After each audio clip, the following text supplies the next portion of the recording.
हाँ तो प्यारे दोस्तों, कैसे हैं आप सभी लोग। उम्मीद करता हूँ आप लोग बहुत ही बढ़िया होंगे। जैसा कि प्यारे बच्चों, आज जो आपकी पेपर हुई थी राजस्थान बोर्ड की क्लास 10 की हिंदी के पेपर 12 मार्च को, उम्मीद करता हूँ आपकी एग्जाम बहुत ही बेहतर तरीके से गई होगी। क्योंकि प्यारे दोस्तों, जितने भी प्रश्न पूछे गए थे आज आपके पेपर में बहुत ही आसान प्रश्न पूछे गए थे। और जैसा कि मैंने बताया कि ये प्रश्न पूछे जाएंगे और ये भी प्रश्न पूछे गए थे।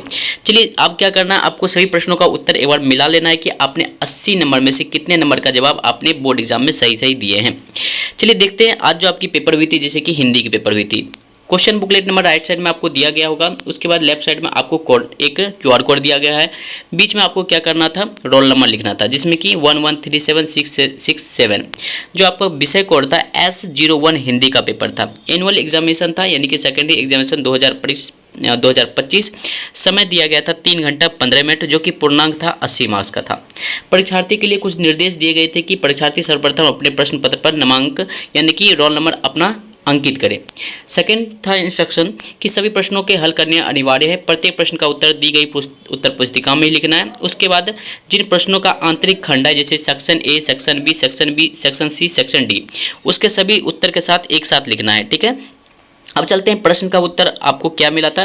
जैसे फर्स्ट क्वेश्चन दिया गया था, इस प्रश्न को मिला लेना है कि कर्म के आधार पर क्रिया के कितने भेद होते हैं। तो प्यारे बच्चों, कर्म के आधार पर क्रिया के कितने भेद होते हैं। तो प्यारे बच्चों, इसका राइट आंसर आपके क्या हो जाएगी, तो एक सकर्मक होता है, एक अकर्मक होता है। राइट आंसर आपका क्या हो जाएगा, कर्म के आधार पर पूछा जा रहा है तो एक सकर्मक होता है, एक अकर्मक होता है। ठीक है, अगला प्रश्न को देखते हैं। निम्न में से सर्वनाम कौन सा है। सर्वनाम क्या हो जाएगा हमारा, वह हो जाएगा। क्रिया हमारा सर्वनाम नहीं होता, गति हमारा सर्वनाम नहीं होगा, ताल हमारा सर्वनाम नहीं होगा। वह हमारा क्या है, एक सर्वनाम है। राइट आंसर आपका 2 का ए नंबर ऑप्शन यहाँ पे सही उत्तर हो जाएगा। तीसरा नंबर प्रश्न को मिला लेना है। अमरुद्दीन का मतलब बिस्मिल्लाह खां का जन्म कहाँ हुआ था। बच्चों, राइट आंसर आपका हो जाएगा डुमराव बिहार में हुआ था। सही ऑप्शन आपका 3 का सी नंबर ऑप्शन यहाँ पे सही उत्तर हो जाएगा, यानी कि 100 नंबर। अगला प्रश्न को मिला लेना है। बाल गोविंद भगत साहब किसे मानते थे।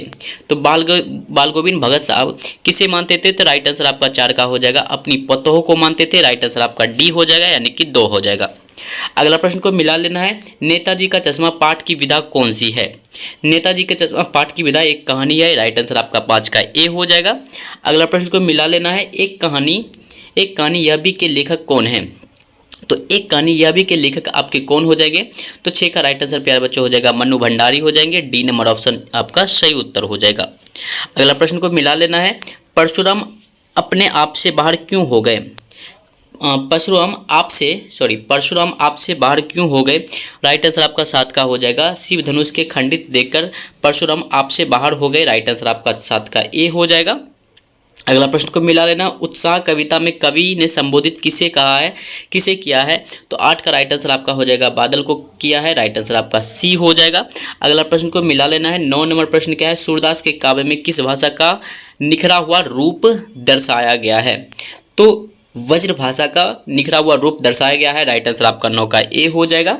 अगला प्रश्न को मिला लेना है। मधुप गुन कर कहा जाता है कौन कहानी यह अपनी उपर्युक्त पंक्तियों में अपनी कहानी कौन कह रहा है। राइट आंसर आपका 10 का क्या हो जाएगा, तो भावड़ा हो जाएगा। ए नंबर ऑप्शन यहाँ पे सही उत्तर हो जाएगा। अगला प्रश्न को मिला लेना है। भोलानाथ का असली नाम क्या था। तो भोलानाथ का असली नाम क्या था। तो राइट आंसर आपका हो जाएगा कन्हैया हो जाएगा। ए नंबर ऑप्शन यहाँ पे सही उत्तर हो जाएगा। अगला प्रश्न को मिला लेना है। मैं क्यों लिखता हूँ पाठ के लेखक कौन है। तो अज्ञेय हो जाएंगे, वात्स्यायन अज्ञेय। राइट आंसर आपका 12 का डी नंबर ऑप्शन यानी कि 2 नंबर ऑप्शन सही उत्तर हो जाएगा। अब चलते हैं रिक्त स्थानों की पूर्ति करें। स्वर संधि की डैश प्रकार की होती है, यानी स्वर संधि कितने प्रकार की होती है। तो इसका सही उत्तर आपका क्या हो जाएगा, तो स्वर संधि 5 प्रकार की होती है। राइट आंसर आपका यहाँ पे 5 हो जाएगा। एक दीर्घ होता है, गुण होता है, यन होता है, आयादी होता है, वृद्धि होता है। उसके बाद यथाशक्ति मतलब कि शक्ति के अनुसार। यथा मतलब हो गया यहाँ पे प्रथम पद क्या होगा, यहाँ पे आपका एक प्रधान हो गया है। अगर प्रथम पद प्रधान होता है तो अव्ययी भाव समास होता है। राइट आंसर आपका हो जाएगा अव्ययी भाव। ठीक है, उसके बाद विदेश में वी उपसर्ग लगा हुआ है। उसके बाद चौथा नंबर प्रश्न को देखते हैं। वे विशेषण जो किसी पदार्थ की निश्चित या अनिश्चित मात्रा, जैसे परिणाम, नापतोल, यहाँ पर होना चाहिए मापतोल आदि का बोध कराते हैं, उसे परिमाण वाचक विशेषण कहते हैं। ठीक है, जिसको हम क्या कर सकते हैं, माप तोल सकते हैं। जैसे कि 2 किलो दूध दे दो, उसको हम तोल सकते हैं। 5वां प्रश्न देखते हैं। किसी भाव, अवस्था, गुण अथवा दशा के नाम को क्या कहते हैं। तो क्या कहते हैं, भाववाचक संज्ञा कहते हैं। राइट आंसर आपका भाववाचक संज्ञा हो जाएगा। पालनहार में कौन सा प्रत्यय है? हार प्रत्यय लगा हुआ है, राइट आंसर आपका यहाँ पे हार हो जाएगा। उसके बाद जानते हैं कि गद्यांश, गद्यांश को क्या करना है, पढ़ करके आपको अपने उत्तर पुस्तिका में लिखना है। प्रश्न है कि गद्यांश दिया गया है, ऋतु के अनुसार ही त्योहार का समावेश किया गया है। भारत में हर 2 महीने के बाद ऋतु परिवर्तन होता है। हालांकि 3 महीने के बाद ऋतु परिवर्तन होता है। वसंत के त्योहार में उद्यान एवं उपवनों में वृक्ष, लता और गुल्मों को देखकर किसका मन मयूर नहीं नाच उठेगा? पीले सरसों के फूल तथा लाल टेसू के फूल की छटा किसे आकर्षित नहीं करेगी? वर्षा ऋतु से कम मनमोहक नहीं होती है। वर्षा ऋतु में तीज, नागपंचमी और रक्षाबंधन के त्यौहार खूब धूमधाम से मनाए जाते हैं। वर्षा की रिमझिम सी तेज सी त्यौहार नारी मन को उद्वेलित किए बिना नहीं रहता है। वे सुख सौभाग्य की कामना करते हुए यह त्यौहार मनाती है। रक्षाबंधन भाई बहन के अटूट प्रेम का एक प्रतीक है। उचित क्या है, गद्यांश के उचित शीर्षक लिखे, तो यहाँ पे आपका त्योहार हो जाएगा। ठीक है, तैयार हो जाएगा। उसके भारत में ऋतु परिवर्तन कब होता है? तो बच्चों ऋतु परिवर्तन प्रत्येक 2 महीना में होता है।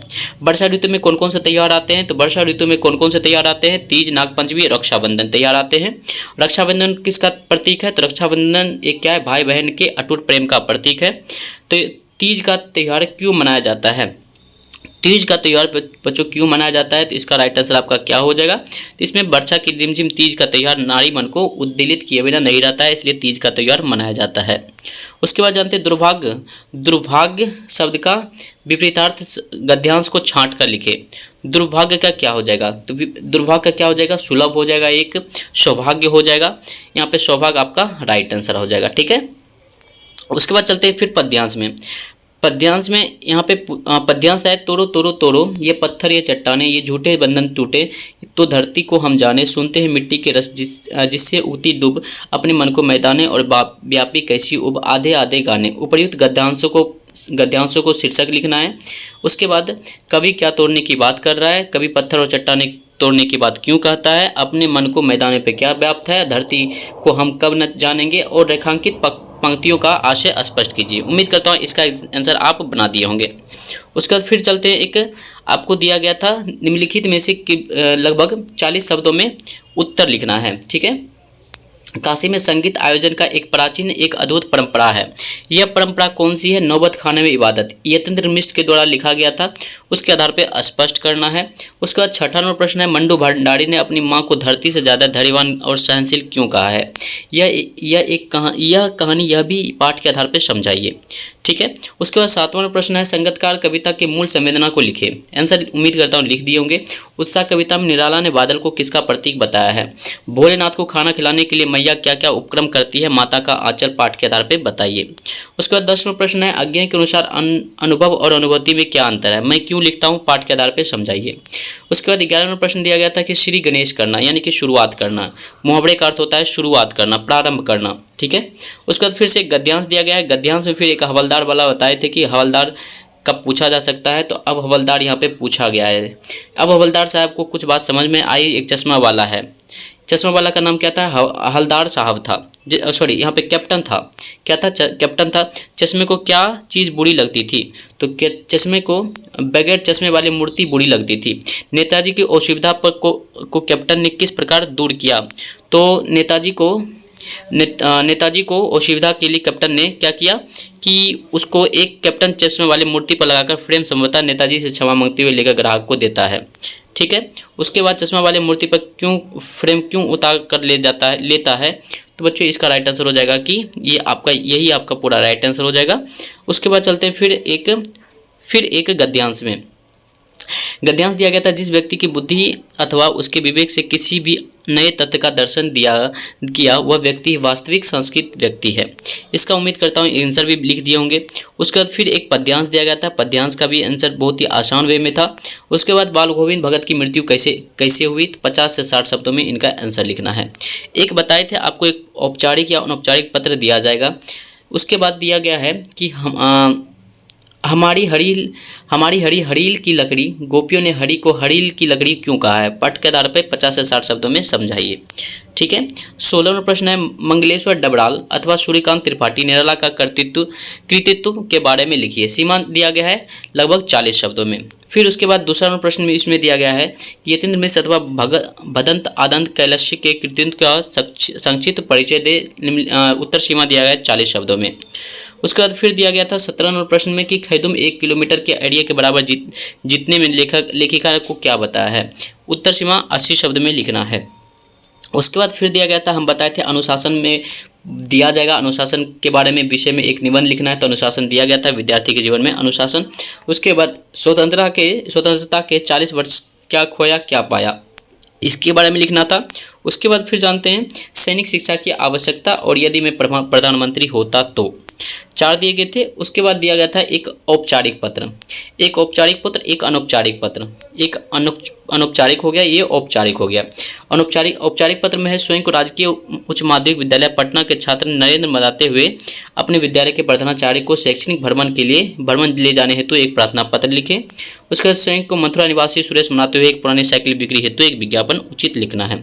इतना प्रश्न लेकर के आपका 1 से लेकर के टोटल 20 ऑब्जेक्टिव, जिसमें कि 80 मार्क्स का था, ये आपका सॉल्यूशन खत्म हुआ। अब आपको बताना है कि आपने 80 ऑब्जेक्टिव क्वेश्चन में से यानी कि 80 नंबर में से कितने नंबर का आपने बोर्ड एग्जाम में सही जवाब दिए हैं। उम्मीद करता हूँ ये वीडियो आपको पसंद आई होगी। पसंद आई होगी तो वीडियो को लाइक कर दीजिए, चैनल पर नए हो तो चैनल को सब्सक्राइब करके बेल आइकन को जरूर ऑन कर दीजिए।